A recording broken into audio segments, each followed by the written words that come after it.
Magandang hapon po sa bawat isa. Good afternoon po. Parang walang energy yung sagot po ninyo. Masaya ho ba kayo na nasa bahay-sambahan kayo ng ating Panginoon?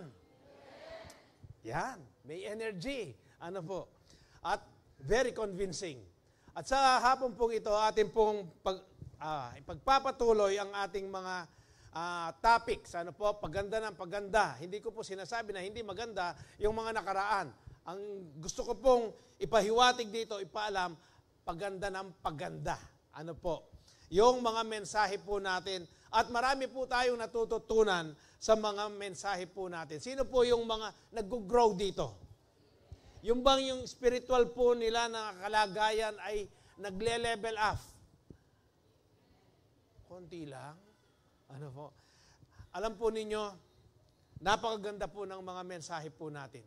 Sabi nga po nung isang CEO ko, kung babalikan mo lang yung umpisa nito hanggang sa kasalukuyan, hindi pwedeng hindi ka maboborn again. Ano po? Napakaganda po. Ang gawin po ninyo, ulitin po ninyong panoorin. Nandiyan naman po sa YouTube at saka po sa Facebook. Ano po? At ngayon naman po hapon ito, umpisahan na po natin. Dahil marami po tayong pag-uusapan, ano po, ito po ay first Sunday ng October. Merry Christmas po. Merry Christmas po. Ano po, napakabilis ng panahon, ano po, na parang kailan lang ang January, tapos ngayon, October na po tayo. At dito po ay pag-aaralan po natin, isa sa pinakamaganda po. At ito po yung tatalakayin natin, isang buwan na ito, yung October po, kung paano po tayo ay maging dalisay. Ano po? Yung purity is God's calling to His children. Amen po ba? Yung kadalisayan po, no? Bilang mga anak po ng ating Diyos na buhay, kailangan po ito ay makita po sa atin. Kaya nga po, ano ang ibig sabihin po, the importance of living in purity. Yan po yung pag-aaralan natin. Yung topic naman po natin ngayon ay yung purity is God's calling to His children. Ano ho ba yung purity? Ang purity po, ito yung sinasabi po rito na defined is being free from sin, moral corruption, defilement. It covers spiritual, moral, and ethical aspects, indicating a life that is pleasing to God and reflects His holiness. Ang purity po, ang ibig sabihin din po niyan, cleanliness, pureness, uprightness, tandaan po ninyo, ano po? Righteousness, blameless, spotless, virtue, integrity. Sa Tagalog po, kalinisan, kadalisayan, kabanalan, kawastuhan. Amen po ba? Naunawaan po ba natin? Tandaan po ninyo ang ibig sabihin ng purity, kadalisayan. Dahil yan po ang pag-aaralan natin hanggang matapos po tayo dito sa ating pag-aaral. Basahin ko po ang 1 Thessalonians chapter 4 verse 1 to 8. At dito po natin kukunin yung pag-aaral po natin. Ang pag-aaral po natin ngayon ay expository at textual. Ano po? I-expose po natin.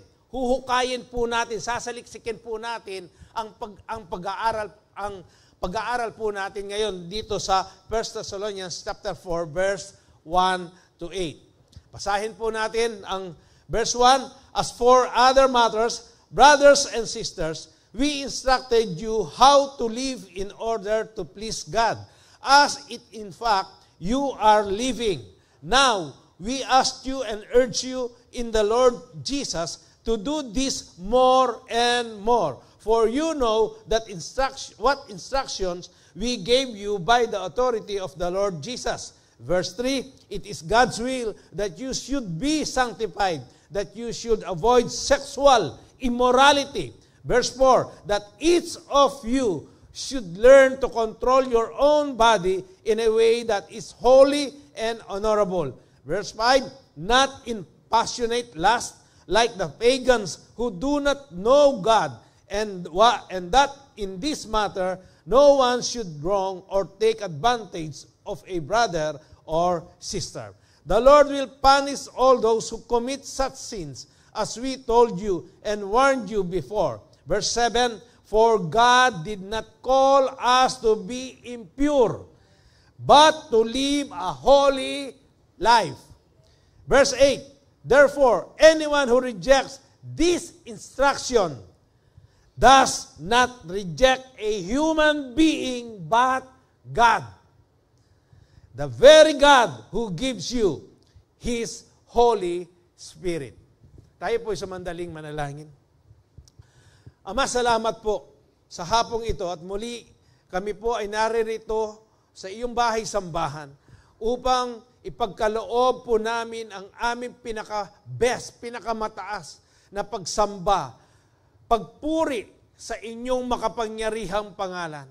Panginoon, maraming salamat po sa pag-iingat ninyo sa bawat isa't isa sa amin. Salamat din po sa kagalakan na meron kami sa hapong ito upang sambahin ka namin sa espiritu at katotohanan. Panginoon, buksan mo po yung mata ng aming puso, mata ng aming pangunawa, ang aming mga mata, Panginoon Diyos, upang lalo pa po naming maunawaan, maintindihan, Panginoon Diyos, at lalo pa naming isabuhay ang mga salita mo na aming laging napapag-aralan. Panginoon, maraming salamat po. Ang iyong mga salita, ang aking mga salita, Panginoong Hesus.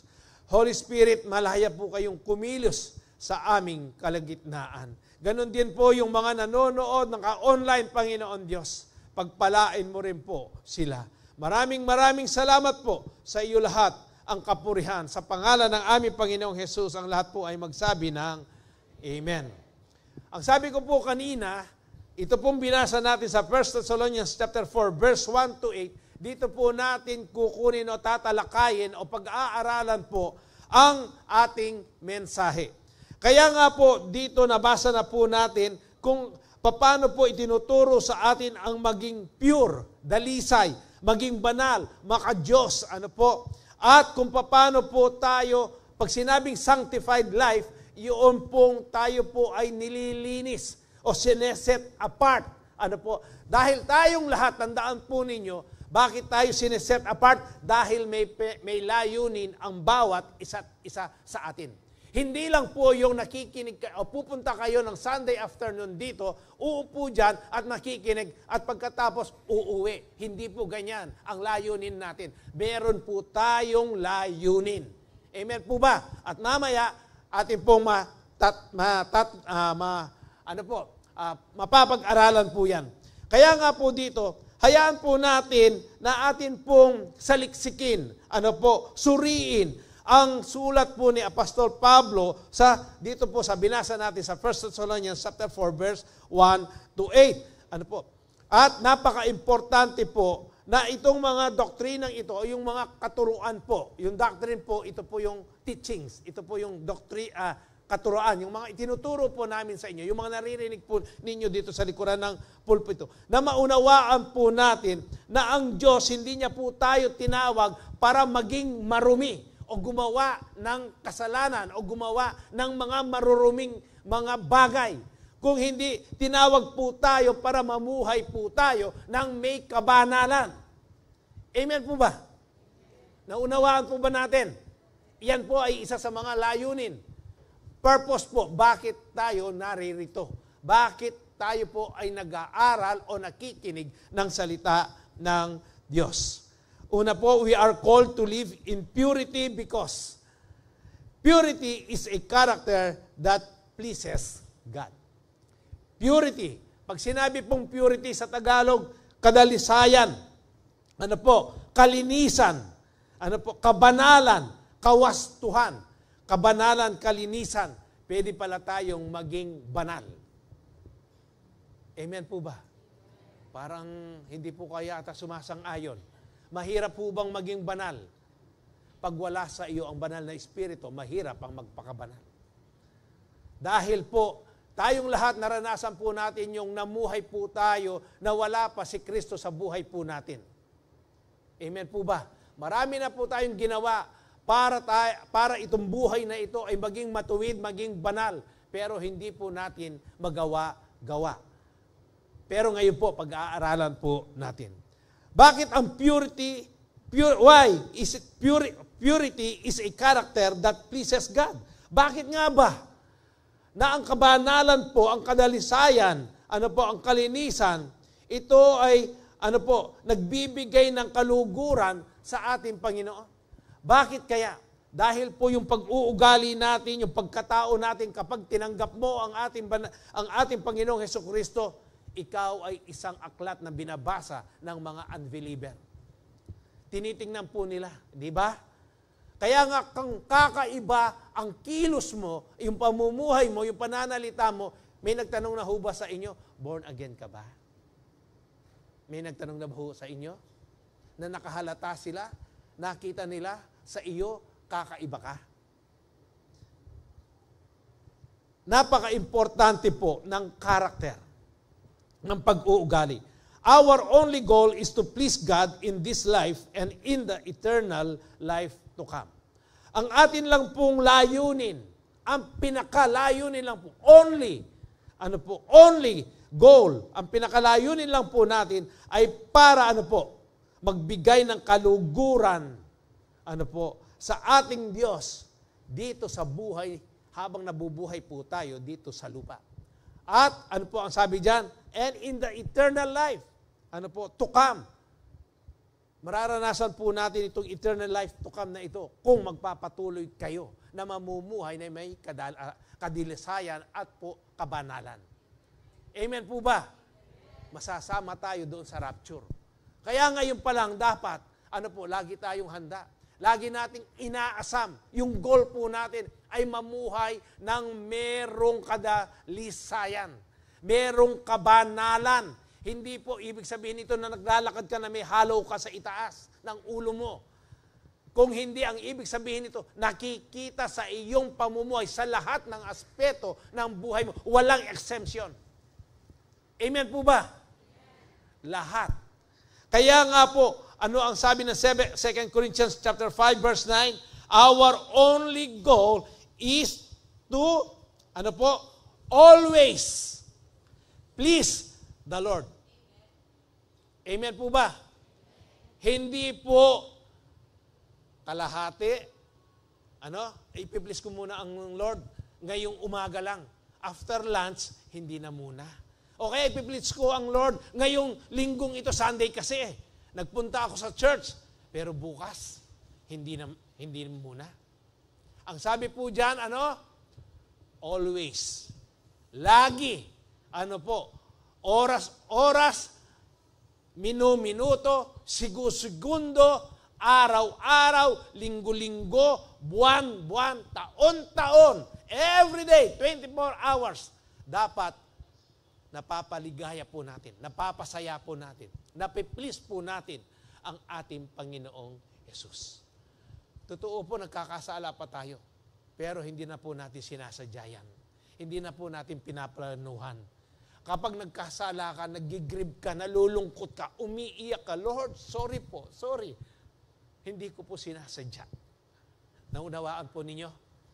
Kaya nga po, ang goal lang po natin ay ma-please po natin ang ating Panginoong Hesus. Sabi po dyan, whether we are living in this body, habang tayo po ay nabubuhay sa katawang ito, sa kasalukuyan, or there with Him, o hanggang darating po yung makakasama natin ng ating Panginoon.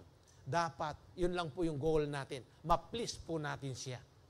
Mapaligaya po natin ang ating Panginoong Hesus. Amen po ba?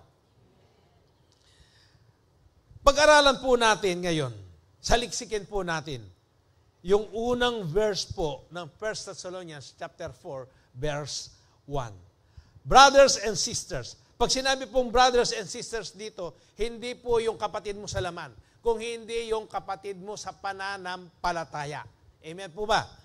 Kaya sabi, now I have some other things to tell you. Meron pa akong gustong mga bagay na sasabihin sa inyo. We taught you how to live in a way that will please God. We taught, sabi niya, itinuro namin sa inyo kung paano kayo mamuhay sa pamaraan na makapagbigay ng kaluguran sa Diyos. And you are living that way. Now we ask and encourage you in the Lord Jesus to live that way more and more. Ano po? Ang ibig sabihin po nung more and more, araw-araw, oras-oras, minuminuto, segundo ng buhay po natin. Nagpapatuloy ka na namumuhay na may kabanalan, may kaayusan. Yung bang lahat ng mga ginagawa mo, ano po, yung bang pag may ginagawa ka, Lord, tama po ba itong ginagawa kong ito, itong gagawin kong ito? Hindi ba napiplease ang Diyos doon? Binibigyan mo siya ng importansya doon sa mga ginagawa mo. Lord, ito po yung aking pangangailangan. Sinasabi mo sa Kanya. Pinapaalam mo sa Kanya. Ano po? Namumuhay ka na may kabanalan. Lord, napiplease ka ba sa aking pamumuhay ngayon? Araw na ito? Naplease ka ho ba kayo?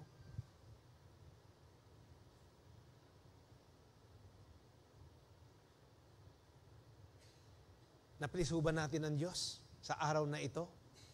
Napasaya ba natin siya? Tandaan po ninyo, pag napapasaya natin ang ating Diyos, laging may kaakibat pong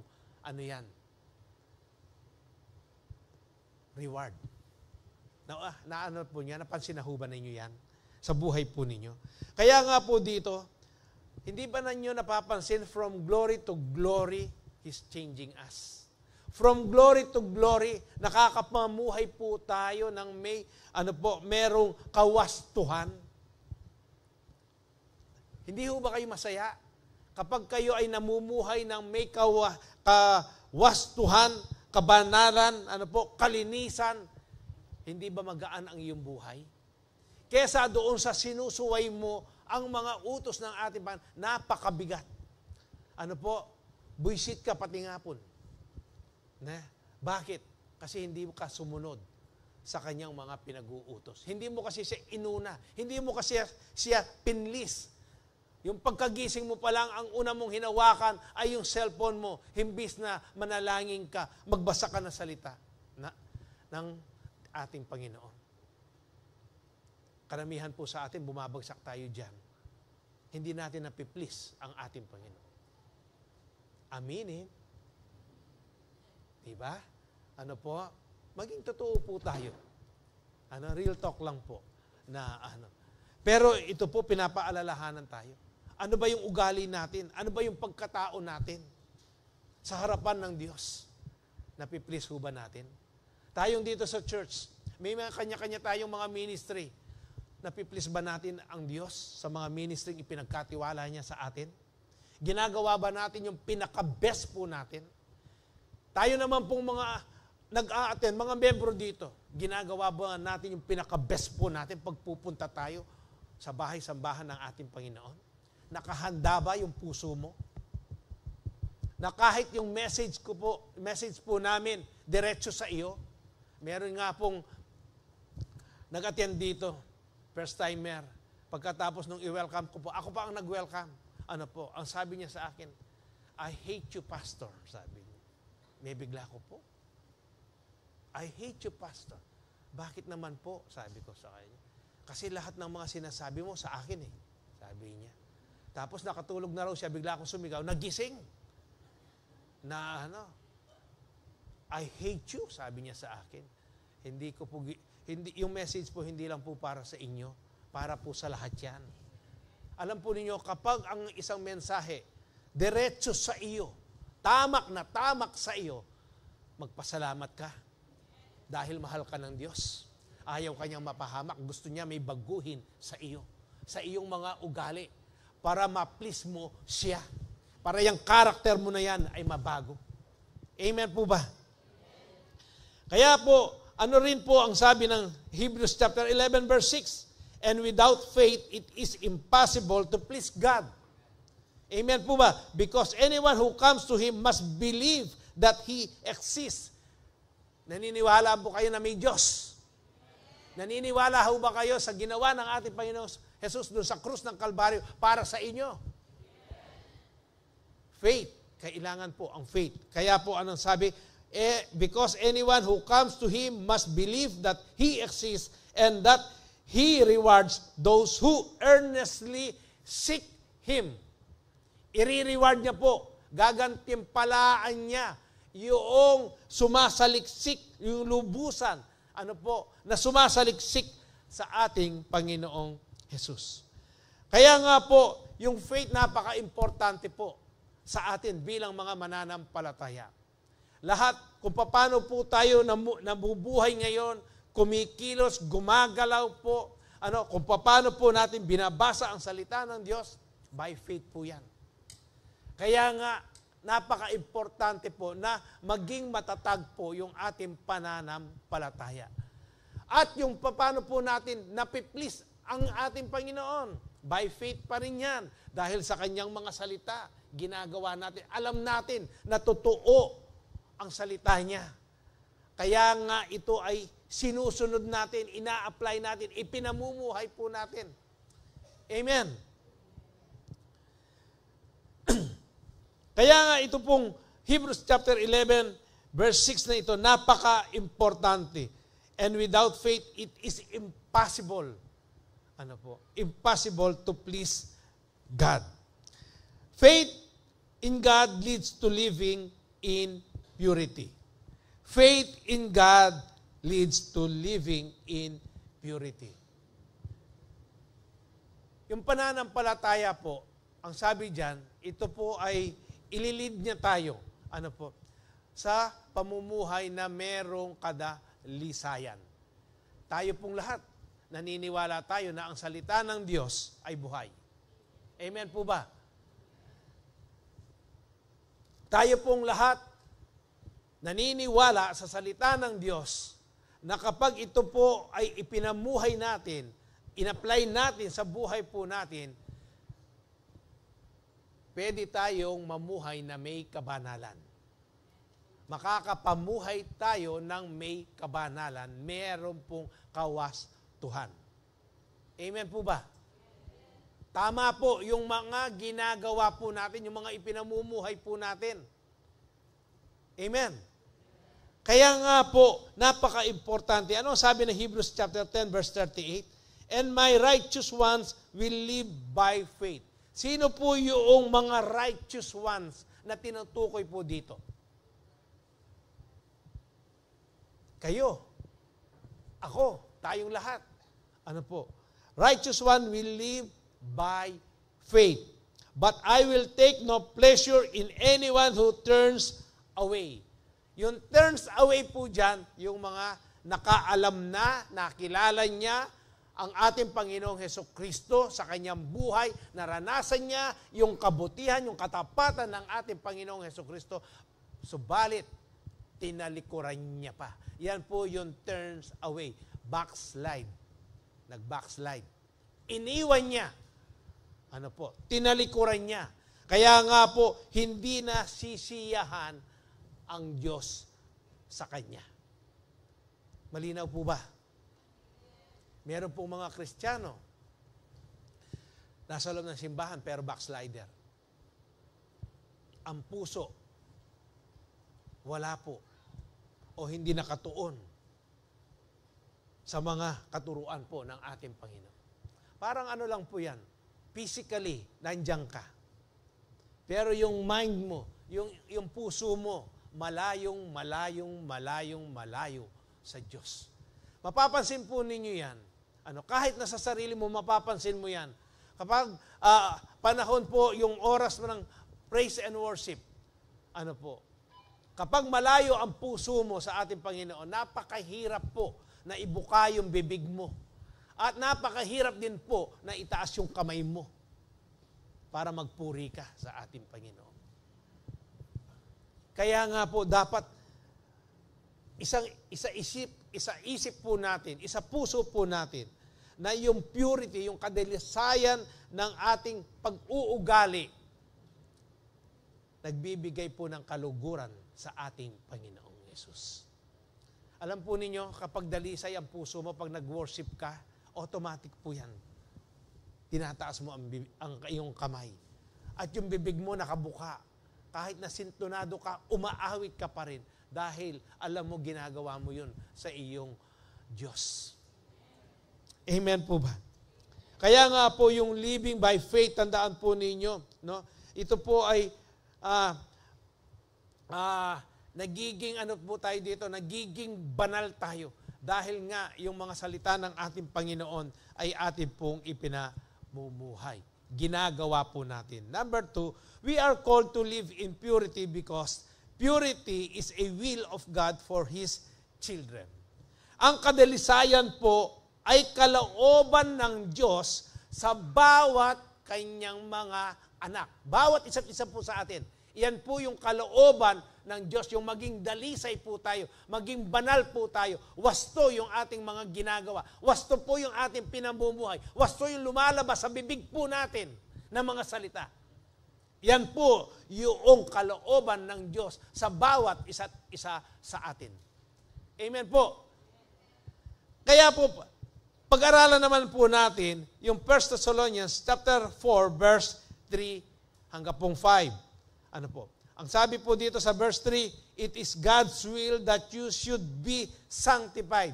Pag sinabi po it is God's will, ano po? Ano ang sabi niyan? Yung will, yung kagustuhan po ng ating Panginoon. Ano ang gusto niya? Tayo ay mas-sanctified. Pag sinabi pong sanctified, sanctification, ito po yung may binabago, tinatanggal sa iyo. Habang pinag-aaralan mo, habang pinagbubulay-bulayan mo ang salita ng Diyos, dahil nakikita mo na sa mga pinag-aaralan mong yan, nakikita mo yung sarili mo. Ito pala yung dapat kong baguhin. Ito pala yung dapat kong isurrender sa ating Panginoon. Di ba? Yan po. Kaya nga po yung sanctification. At ang sanctification po, ito po yung siniset apart po tayo para sa isang espesyal na layunin. Napagmamasdan ho ba ninyo ang sarili ninyo? Magbuhat nung kayo ay naging Kristiyanong born again, naging iba ang inyong mga kilos pananalita. Ito po yung ibig sabihin na set apart ka. Ano po? Ano yung layunin na yon? Para ikaw ay maging magandang modelo, halimbawa, kung hindi pa save yung mga pamilya mo, ikaw ang nagiging magandang halimbawa sa pamilya mo. Para maidala mo sila, hikayat mo sila sa ating Panginoong Yesus. Kaya nga nasiset apart ka. Nakikita mo, kakaiba ngayon yung pamumuhay mo. Kung dati po, chismoso ka. Dati mapagmura ka. Dati mainitin ang ulo mo. Wala na ngayon yan. Wala po yan. Di ba? Dati, hindi ka mapagmahal sa mga kaaway mo. Ngayon, nagagawa mo na yan. Napapatawad mo na yung iyong mga naging kaaway. At hindi ka na rin nagtatanim ng sama ng loob. Kita po ninyo yan? Yan po. Diyan din po nangyayari yung pruning, yung tinatanggal, pinuputol, inaalis ng Diyos. Yung mga masasama po nating pagkatao.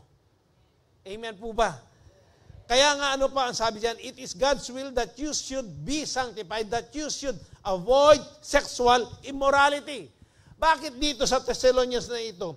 Bakit sabi niya, it is God's will that you should be sanctified, that you should avoid sexual immorality. Tandaan po ninyo dito sa sa bansang Thessalonica, marami po silang Diyos-Diyosan dito. Meron po silang isang Diyos dito patungkol po sa sex. Kaya nga po dito, yung mga tao siguro ito mahilig sa sex. Kaya nga sabi ni Pablo sa kanila, that you should avoid sexual immorality. Marami pong gumagawa nito. Pero dito sa Calvary, wala na yan. Dahil po, gusto natin lahat mamuhay na may kadalisayan, mayroong kabanalan, may kalinisan, at wasto yung ating mga ginagawa para ma-please po natin ang Diyos. Amen po ba? Sa verse 4, that each of you should learn to control your own body in a way that it is holy and honorable, not in a passionate lust like the pagans who do not know God. Minsan po sa buhay po natin, naging pagans po tayo. Ang ibig sabihin ng pagans, yung mga hindi pa po nakakakilala sa ating Panginoong Hesukristo. Yung mga namumuhay sa kamunduhan, sa kasalanan. Yan po yung mga pagans. Once, sa buhay po natin, namuhay po rin po tayo ngayon. Pero nakilala po natin ang ating Panginoong Hesukristo. Kaya nga po, yung pagkapagano natin, wala na. Hindi na tayo namumuhay ayon sa takbo ng mundong ito. Namumuhay tayo ayon sa pamamaraan sa salita ng Diyos. Amen po ba? God's will for our lives, sabi po dyan, like sanctification, will not automatically be done. Tandaan po ninyo yung sanctification na yan, hindi po automatic yan. Natural, ang gusto ng ating Panginoon, makapamuhay po tayo ng may kaayusan, ng may kadalisayan. Hindi po agad-agad mangyayari yan. Dapat meron po, mag-i-effort po tayo. Dapat gagawin po natin yung makakaya natin. Amen po ba? Alam po natin ang lahat ng kahinaan po natin.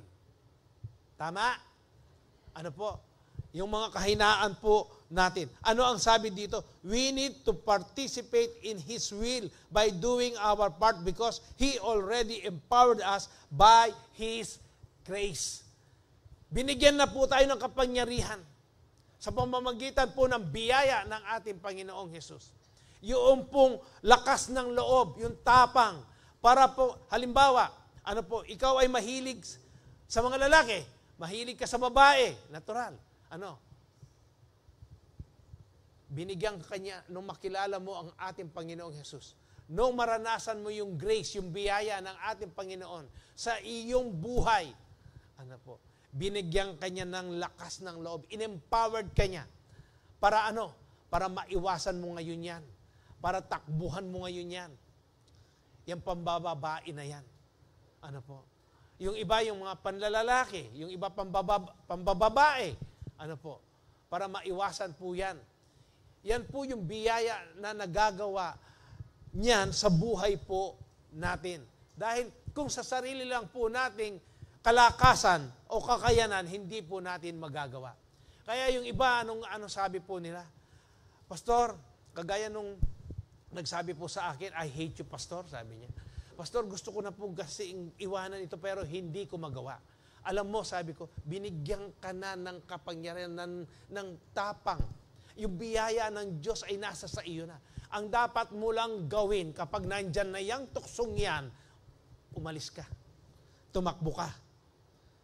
Ano po? Ano ba ang sabi ng Titus chapter 2 verse 11 to 12? For the grace of God has appeared that offers salvation to all people. Yung grace po ng Diyos, naranasan po ninyo kaya nandito kayo. Amen po ba? Ano pa ang sabi po sa verse 12? It teaches us to say, laksan po ninyo, it teaches us to say, no. Saan?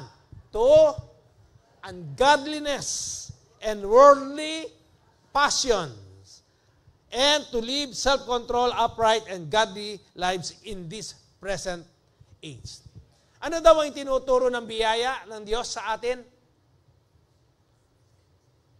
To say ano po? No. Sa mga ungodliness. Ano ba yung mga ungodliness na yan? Ano ba yung hindi maka-Diyos na mga ginagawa po natin? Sa palagay po ninyo, yung nangyayari na hearing ngayon doon sa Senado, yung corruption na yan, hindi ba yan ay isa sa ungodliness? Kaya nga po, sabi ni George Washington, isingit ko lang po ito, isa sa pinaka mahusay na naging presidente ng US, ang sabi niya po, you cannot govern a nation without God and the Bible. Totoo po yan. Bakit ganun sila? Kasi hindi nila binigyan ng importansya ang Diyos at ang salita niya. At wala sa kanila yung grace, hindi pa nila nararanasan yung grace. Kaya yung corruption na yan, bilyon-bilyon nagagawa po nila. Ungodliness. Ano po? Ano pa? Worldly passion. Ano po? Na ano po sila? nalasing sila. Saan? Sa mamamaraan ng mundo. Nepo, eno kalyo rin pusuray Bala mo po, parugang nala. Yokohama tire nala. Ano po, nagbabounce back na lang. Hindi na alanong busbus butol. Ingkay. Kaya nga po, kapag ang isang taong napakasama, nakilala niya ang ating Panginoon, naranasan niya po yung biyaya ng Diyos sa kanya. Ito pong sinasabi, it teaches us to say, no, magagawa niya po yan. Dahil yan po yung mag-i-empowered sa kanya. Dahil kung talagang pag-aaralan mo, nakabukas ang puso mo, nakabukas ang iyong pangunawa, at yung mga mata mo, habang binabasa mo yan, hindi pwedeng hindi mo makikita yung kahangahangang mga salita ng Diyos. Dito lang po sa binabasa natin na yan, Titus chapter 2, verse 11 and 12, for the grace of God has appeared that offers salvation to all people. Yung 12 lang po, it teaches us to say no. Pwede po ninyo sabihin yan. Kung kayo po ay natutokso na bumigay sa isang kasalanan, na alam ninyo mahina kayo diyan. Ayan po ang itinuturo na salita ng Diyos. Ay Satanas, makoka ka na ako. Makoka ka na ako, nakaburing pakiramdaman. Ayaw kitang naririnig at hindi kita pakikinggan.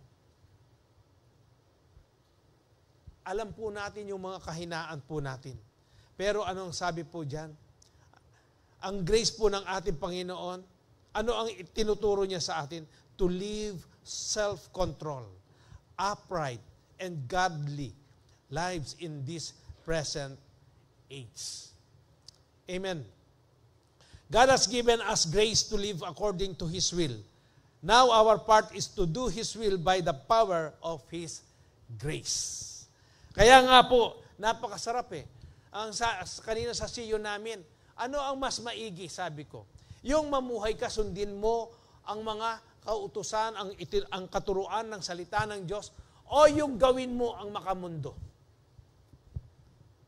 Kapag ginawa mo ang makamundo, laging po yan? Maproblema. Hindi maganda ang mood mo, laging mainit ang ulo mo.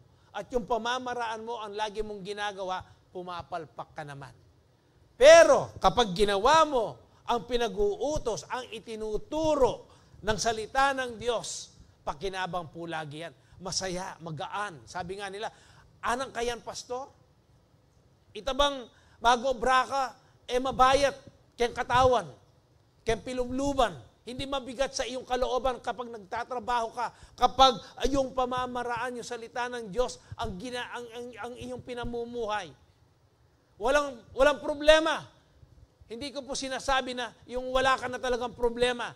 Yung mga problema mo na pinagdadaanan mo, bali wala kasi alam mo merong isang Diyos na tumutulong sa iyo, na magbibigay ng solusyon sa mga problema mo. Kaya nga po, yan po yung grace ng ating Panginoon. Sa 2 Timothy chapter 2 verse 22, sabi niya po, run from anything that stimulates youthful lust. Alam po ninyo ang youthful lust dito. Kahit na po yung 100 years old na tao, meron pa rin youthful lust yan. Dahil ipinanganak po tayong lahat na may kasalanan. At pinanganak tayong lahat na merong youthful lust. Hindi po matatanggal yan. Kaya nga po, merong nababalo, 80, 90 years old, nag-aasawa pa Ang sabi nila, for companionship daw, maniwala ka. Para may mag-aalaga sa akin. Sige, bigyan na natin sila ng benefit of the doubt. Pero yung lustful, youthful lust na yan, hindi natatanggal.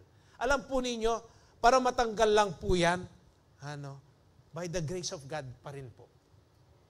Yung determinado ka, na sasabihin mo pag dumarating yung youthful lust na yan sa iyo, in Jesus' name. Alam po ninyo, yung mga may edad na, nararanasan po ninyo na bumababayan, nawawala, di ba? Pero, kapag nakakapanood ka ng mga pornography, mga bold, hindi ba na-stimulate yan? Tama po ba? Baka ang bisang mo umamin, yung aranasan? Ingkay yan. Di ba? Sa cellphone lang, habang nag-ano ka po ng ganyan, tapos may magpa-pop up, ting! Makabikini yun. Kahit na tinanggal mo ng ganyan, ang hirap pang tanggalin dito. Nandito. Tapos, yung youthful lust mo, yung laman, na-stimulate po yan. Di ba? Pero, ano po ang sabi ng pinag-aaralan natin? Yung kadalisayan po, yan ay kalooban ng Diyos sa kanyang mga anak. Ano ang dapat mong gawin nun? Natural, i-rebuke mo yung espiritu na yun. No. Dahil hindi nakakapagbigay ng kaluguran sa Diyos ko yan. Dapat po, ganun ang ginagawa natin, nire-rebuke po natin, inaayawan po natin. Kaya nga, alam po ninyo yung isang magandang halimbawa dito, si Joseph. Alam po ninyo, si Joseph. Anong nangyari kay Joseph? Hindi ba nun, matipuno ito no? Bata pa. Pagkatapos yung asawa ni sino to? Sino po? Potiphar. Di ba? Maganda siya. Umalis si Potiphar. Isang araw, natira silang dalawa. Naligo, nagpabango si Mrs. Potiphar. Ano pong ginawa niya kay Joseph? Inaakit niya po si Joseph. Pero ano ang ginawa ni Joseph? Ang sabi po dito, run. Hindi yung tukso, layuan mo ako kahit kailan. Hindi tayo lalayuan ng tukso. Nandyan po lagi yan. Tayo dapat ang tumakbo, ang tumalikod. At tandaan ninyo, meron kayong authority. Meron po tayong authority. Luke 10:17. God has given us authority to trample on snakes and scorpions and to overcome all the power of the enemy and no one can harm us. Tayo po ang tatakbo, gagamitin natin yung authority natin, nasasabihin natin kung ano man po yung mahina ninyo sa pera, sa bibig, sa mata, ano man po yan, may authority ka para i-rebuke mo yan. Para ayawan mo yan. Tandaan po ninyo yung grace ng Diyos nasa sa inyo. Yung banal na Espiritu po ay nasa sa atin. Amen po ba? Run from anything that stimulates youthful lust. Stimulate. Pag sinasabi pong stimulate, yung magpapa-arouse sa iyo. Kaya nga, ang sabi? Instead, pursue righteous living. Pag sinabi pong pursue, to actively chase after it. Yung pursue. Talagang hahabulin mo, hahanapin mo yan, sasaliksikin mo. Lord, ako po bisang may kasala. Gusto ko pong makapamuhay na merong kaluguran sa inyo, yung maayos, yung may kadalisayan, Lord. Dapat po lagi natin dinideclare yan. Dahil sa pagdideklara, yung mga salita lumalabas sa bibig po natin, may power po yan. Ano pa po? Faithfulness. Pursue righteous living. Pursue faithfulness. Pursue love. Pursue peace. Enjoy the companionship of those who call on the Lord with pure hearts. Hindi ba sabi natin doon sa CEO po natin, yung verse po natin, ano po yun? Iron sharpen irons. Tingnan po ninyo. Kung maghapon kasama mo ang isang taong mapagmura, mapapansin mo sa sarili mo, nagmumura ka na rin. Kung ang isang taong kasama mong maghapon, o sabihin natin, araw-araw kasama mo na yan. Kung magkwento, puro kalaswaan, pag nagkwento ka rin, ganun na. Di ba? Bakit? Kasi na-stimulate yung isip mo doon sa kung ano man yung pinagkukwentuhan ninyong yan. Nadudumihan yung kaisipan mo. Dapat itong katawan na ito, iniingatan po natin Kaya dapat, kung gusto mong mangyari yan sa buhay mo, na maging dalisay ka, dapat ang mga inaasam mo, dinidesire mong makakasama, ay yung mga katulad mong mga mananampalataya. Lalo na po yung mga malalalim na sa kanilang pananampalataya. Na pag kinausap mo, nakakakuha ka ng mga gandang mga katuruan ayon sa salita ng Diyos. Pagmasdan po ninyo yung mga merong malalalim sa katuruan po ng ating Panginoon. Ako po, napagmamasdan ko ito. Pinagmamasdan ko po. Kapag meron po akong kasama, halimbawa nagkukwentuhan kami, pagkatapos, agad-agad dadalhin niya po yan, hindi, ganito, tingnan, ano ba ang sinasabi ng salita na? Ano ba yung kwento sa salita ng Diyos na nangyari? Halimbawa, kung ano man po yung sitwasyon na yan. Katulad niyan, yung bang itong run from anything that stimulates youthful lust. Ditak na ako mo, bro, ditak na mo. O na anong gawa mo? Ingkay na. Ano bang ginawa mo? Paano mo natakasan yan? Gilutan kaya, at saka na ako. At saka, bibigkasan ko rin salita na ng Ginoo. Istuka. Kalupa na yan, itong milyari, kan Joseph. Di ba Joseph, anong ginawa? Hinila na nga siya ni Mrs. Potiphar eh. Ano po, kaya nga nakuha niya yung balabal eh. Ano po? Pero tumakbo pa rin siya. Hindi niya, binaliwalaan na niya po yung balabal. Ang ginawa niya, talagang nilayuan na po niya. Tinakbuhan niya.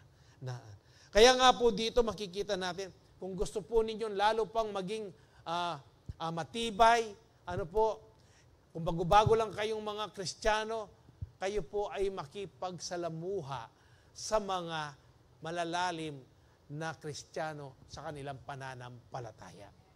Kaya po ini-encourage namin kayo na magkaroon kayo ng CU yung Calvary Umpukan. Sino na po yung may mga CU dito?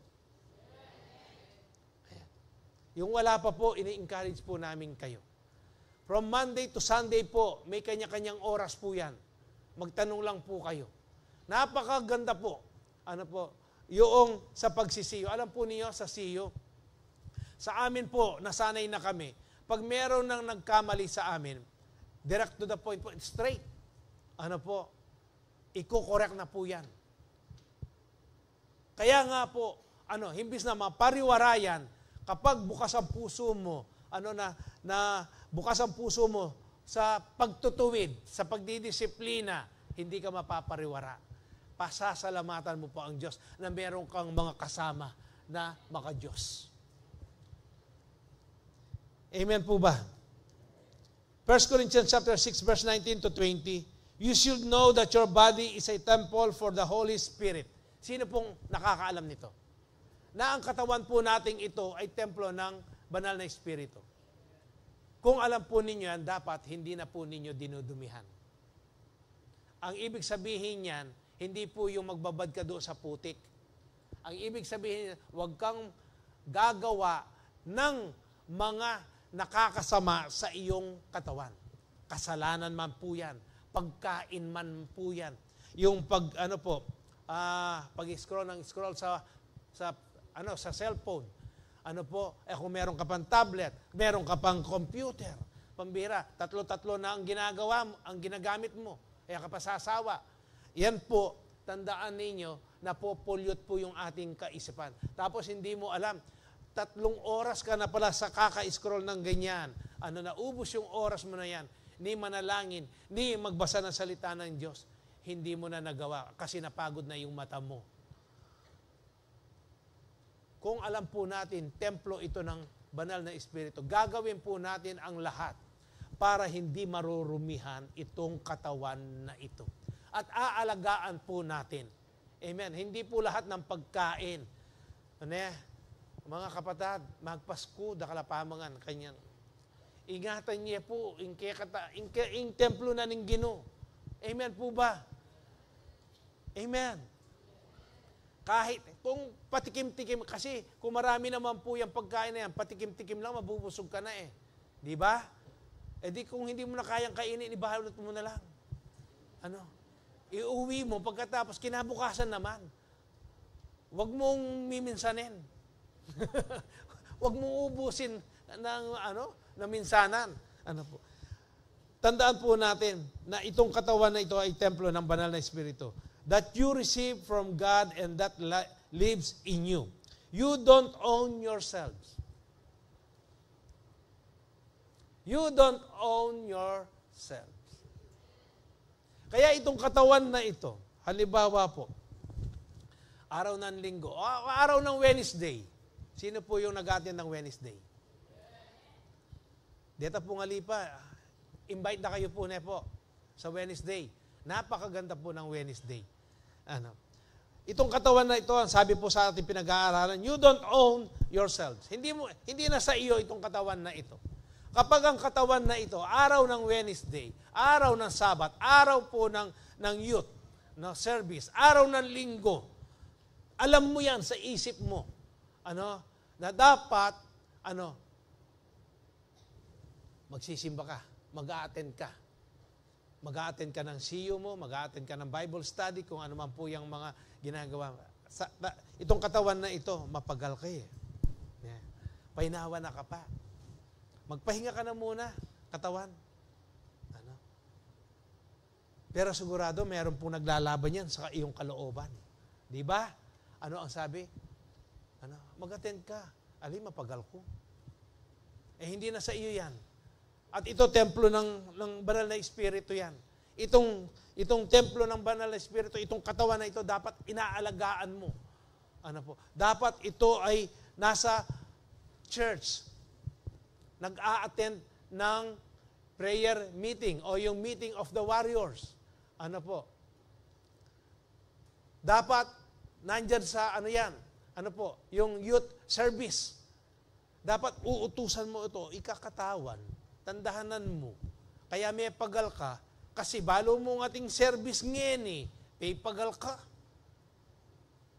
Alam po ninyo, nagawa ko po kapag may ginawa po ako ng isang bagay, pagkatapos naaapektuhan po yung ministry ko, sinasabi ko sa katawan ko, O Israel, what you sow, you reap. Pero dapat, kaya mong tanggapin kung ano man po yung resulta nun. At dapat, gagawin mo pa rin yung para sa Diyos. Nakuha po ninyo? Alam mo kasi napupunta ka, mag-a-attend ka. Merong service Wednesday. Ano ang ginawa mo?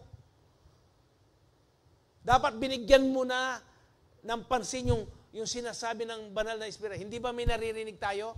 Meron tayong parang naririnig. Painawan na ka kasi mag-attend kang kaya prayer meeting, Wednesday ngayon Di ba? Napapansin po ninyo yon.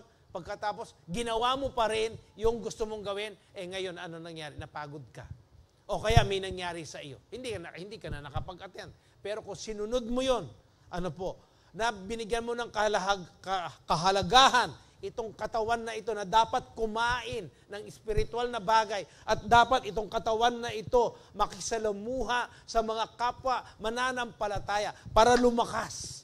Maging matibay yung pananampalataya mo. Dapat yun po yung nasa isip po natin. Yan yung mga nakapagbibigay ng kaluguran sa ating Panginoong Jesus. Ito po yung sinasabi na purity is a will of God for His children. Nagiging banal po. Yung bang talagang binubugbog mo yung sarili mo para sumunod. Para makasunod. Para makapamuhay ka na may kadalisayan at ito ay magbibigay po ng kaluguran sa ating Panginoong Jesus.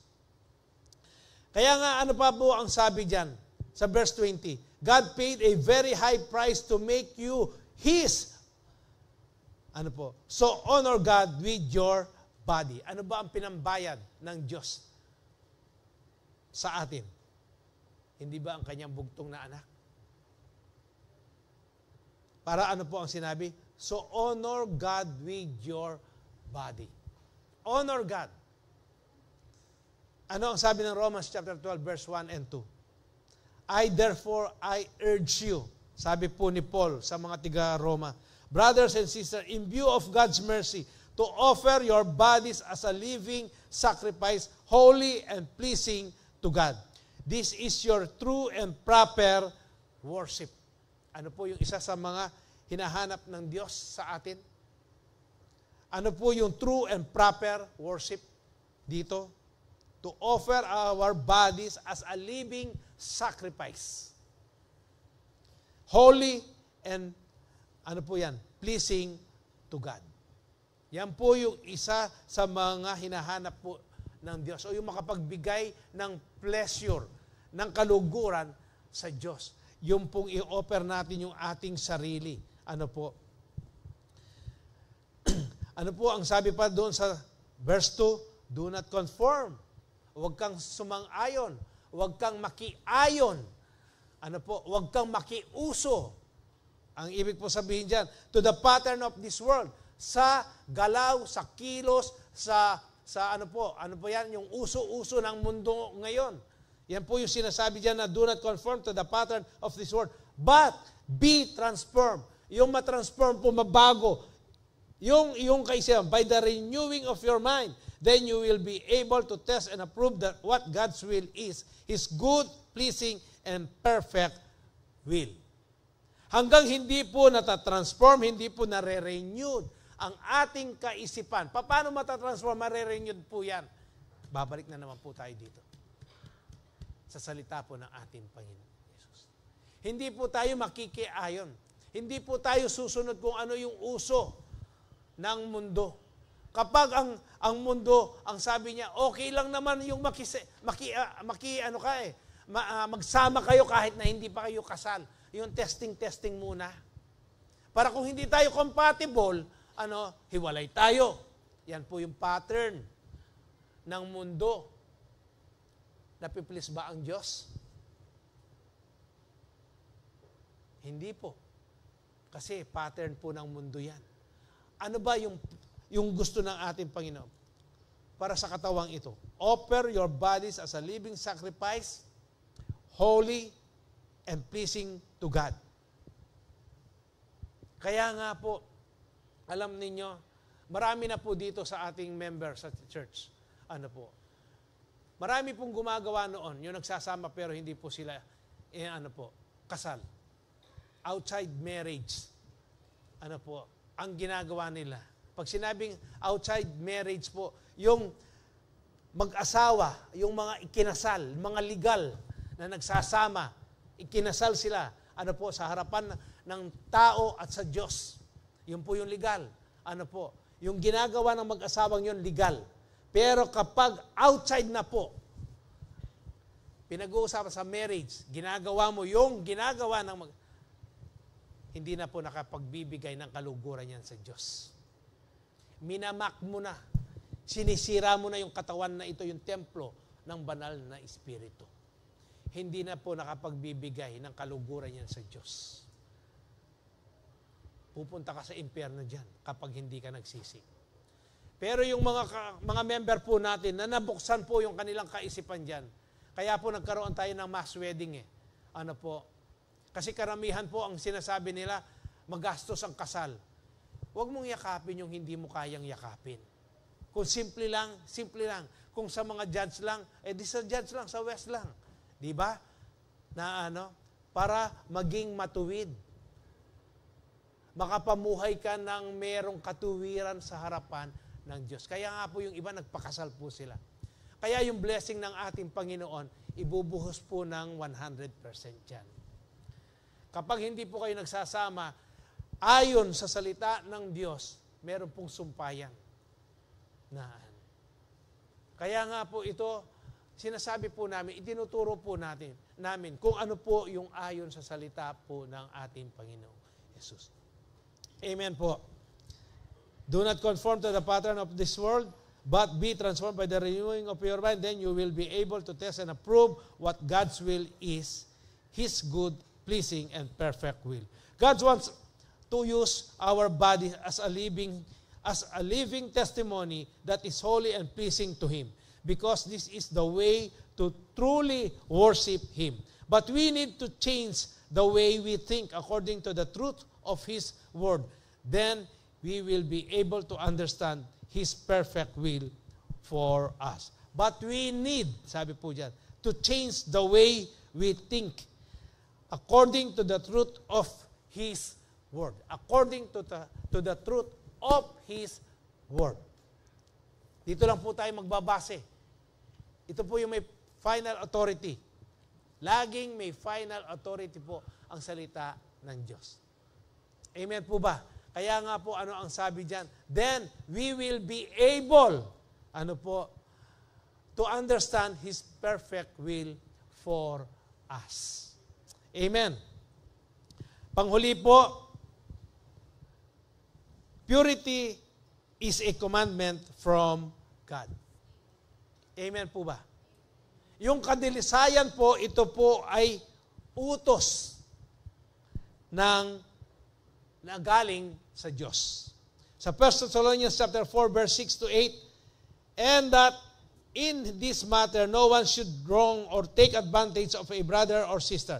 The Lord will punish all those who commit such sins, as we told you and warned you before. Ano ba yung mga itinuro dito?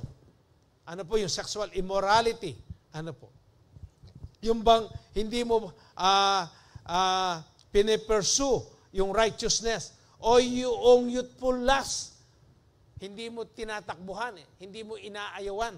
Kaya ito po yung sinasabi dito, the Lord will punish all those who commit such sins, as we told you and warned you before. For God, verse 7, did not call us to be impure. Hindi po tayo tinawag ng Diyos. Hindi tayo naririto, hindi po nakilala natin ang ating Panginoong Jesus para lang mamuhay tayo ng marumi, ng kasamaan. Na mamuhay tayo ng kasamaan. Ano po ang sabi diyan? But to live, tinawag po tayo. Nababasa po ninyo ang salita ng Diyos. Tinawag po tayo para to live a holy life. Tinawag tayo para mamuhay na may kabanalan. Yung sumusunod ka, ipinamumuhay mo ang salita ng Diyos. Amen po ba? Ano pa yan? Ano pa ang sabi sa verse 8? Therefore, anyone who rejects this instruction, at kung sino man po yung magre-reject, yung hindi niya tatanggapin, yung instruction, ito pong commandments na ito, does not reject a human being but God. Malinaw yan po kaya katamo, malinaw po sa atin. Kapag i-reject mo itong katuruan na ito, yung 1 Thessalonians chapter 4 verse 1 to 8, itong pinag-aaralan natin, kapag ni-reject mo yan, hindi yung tao ang nire-reject mo, kung hindi yung Diyos. Kaya ano po ang sabi diyan? Sabi niyo po diyan, anyone who rejects this instruction does not reject a human being but God, the very God who gives you His Holy Spirit. Yan po, ang nire-reject po natin. Hindi po yung tao, o hindi yung Diyos, na siya po yung mismong nagkaloob sa atin ng banal na Espiritu. Kaya nga, ano po ang sabi diyan? Kung ito po ay commandments, alam po ninyo yung 10 commandments? Kung yan lang ay susundin po natin, pwede tayong mamuhay na may kabanalan. Pero yung mga ibang preacher po, ang sinasabi nila, Old Testament na daw po yan. Pero pag-aaralan po natin yan, maya-maya lang po. Kaya kung ang purity po ay commandment na galing sa Diyos, dapat, sabi po ng Romans chapter 5 verse 3, kayong hinirang ng Diyos, kaya't hindi na dapat nababanggit man lamang na kayo'y nakikiapid. Hindi na dapat nababalitaan na ikaw ay nakikiapid. Hindi na rin nababalitaan na ikaw ay chismoso. Hindi na rin dapat nababalitaan na ikaw ay mapanangutang, na hindi ka nagbabayad. Amen. Dapat po, hindi na naririnig yun. Ay, sister, kasing makanya, nana, makanya niya. Dapat hindi ganon. Diba? Ano po ang sabi? Hindi na nakikiapid o gumagawa ng anumang uri ng kahalayan o pag-iimbot. Bakit? Dapat po napiplease ang Diyos sa buhay po natin. sinusunod natin dapat yung kanyang mga katuruan. Amen po ba? God called us to live a holy life, which is a commandment from Him. Those who refuse to obey will surely be punished. Ano po? Kaya nga po dito sa Leviticus chapter 11 verse 45, dito mababasa po natin dyan kung paano po na ang Diyos sinabi niya kay Moses. Sabi niya, the Lord said to Moses, 11:45 po, I am the Lord, sabi niya, ako ang Diyos, who brought you up out of Egypt to be your God. Therefore, be holy because I am holy. Ito po sinasabi sa atin ngayon ito.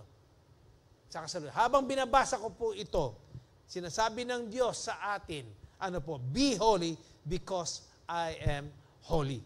Leviticus chapter 19 verse 1 to 2, the Lord said to Moses, speak to the entire assembly of Israel and say to them, be holy because I, the Lord, your God, am holy.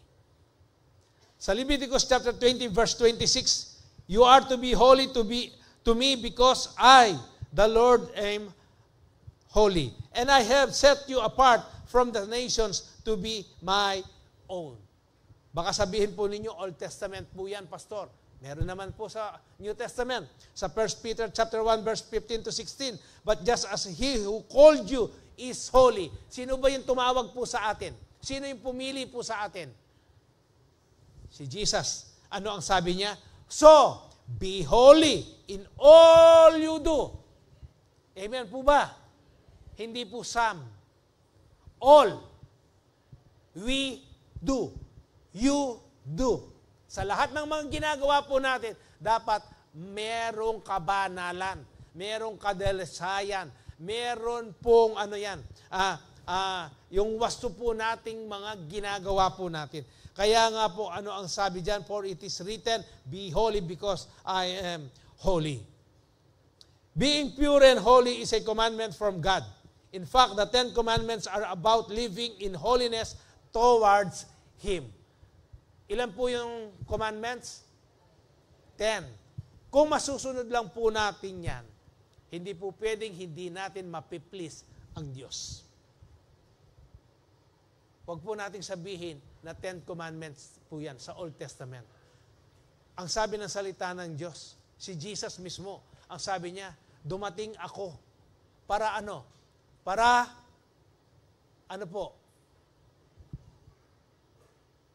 Para gawin ano po? Yung kautusan. Para sundin ano po? Ang kautusan. Hindi i-abolish. Hindi yung itatabi niya. O hindi na uso yan eh. Ano po ang ginawa ng ating Panginoong Hesus? Sinunod niya po yan. Kaya po, lahat po ng salita ng Diyos na nakasulat sa Biblia, from Genesis to Revelation, kung nabasa na po niyan, at nauunawaan ninyo, kung ating susundin po lahat yan, ano po, ang tao po hindi mapapasama, mapapariwara. Kung hindi mararanasan niya, kung ano yung pinapangarap po ng Diyos sa atin, yung ninanais ng Diyos sa atin, na makapamuhay po tayo, na merong kasaganaan, makapamuhay tayo na ano po, walang away, walang problema, hindi ganito na masama ang mundo. Kung sinunod lang po natin, kung sumusunod lang po tayo. Hindi rin mangyayari yung corruption sa Senado. Yung mga nakaupo na yan. Kung sinunod lang sana nila ang 10 Commandments. Pero ngayon, nagdadalamhati po. Alam po ninyo, may damdamin din po ang Diyos. Nalulungkot siya. Binansagad pa naman tayong Kristiyanong bansa sa buong Asia pagkatapos pinakakorap. Bakit? Kasi wala ang Diyos. Hindi nila binigyan ng importansya ang salita ng Diyos. Hindi sumagi sa kanilang kaisipan na merong Diyos na dapat i-please nila doon sa ipinagkatiwalang mga responsibilidad sa kanila. Hindi sumagi sa kanilang kaisipan yun. Kaya ngayon, ano po nangyayari? Kaya nga po, tayo, sabi dyan, dapat maging banal tayo. yung pumili sa atin, yung tumawag sa atin, banal po siya. Amen po ba? Being pure and holy is a commandment from God. Uulitin ko po. In fact, the 10 commandments are about living in holiness towards Him. Pag-review na po tayo, purity is God's calling to His children. Purity is a character that pleases God. Purity is a will of God for His children. Purity is a commandment from God. 1 John chapter 3, verse 22, and God gives us what we asked for. We receive it because we obey God's commands and do what pleases Him. Amen po ba? And God gives us what we asked for. We receive it because we obey God's commands and do what pleases Him. Having a pure heart will surely bless your spirit, soul, and body. Amen po ba? Having pure heart will surely bless your spirit, soul, and body. Pagpalain po ng Diyos ang kanyang banal na salita. Tayo pong lahat ay tumayo, tatanggap